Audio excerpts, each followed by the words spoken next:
Om 'n mamma te wees is elke girl se droom. Dit begin van vroeg af waar ons met poppies speel en Barbie-huis speel en al daai lekker dinge doen. En in my geval het dit nog altyd gevoel asof dit iets is waarvoor ek net gebore is vir.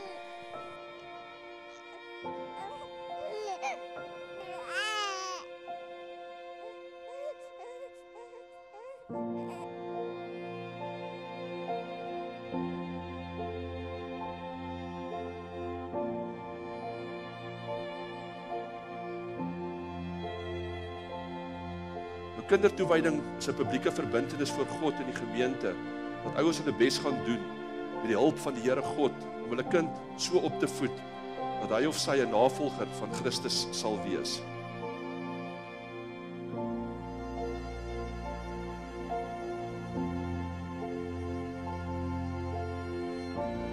En Lougie, ek het nog altyd gedroom van 'n klein dogtertjie. En ek het jare nog voordat jy gebore is, jare nog voordat ons ewen geweet het jy's op pad, het ek al begin babakleertjies koop en mense het gedink is die weerste ding ooit. Maar ek het die hele tyd dogtertjie goedjies gekoop want ek het in my hart van harte geweet dat jy vir my beloof en dat die Here vir jou gaan stuur vir my. En dit is so amazing dat jy hier is en dat jy nou toe 'n wragtige klein dogtertjie is en dat ek nou al hierdie cool stuff het vir jou.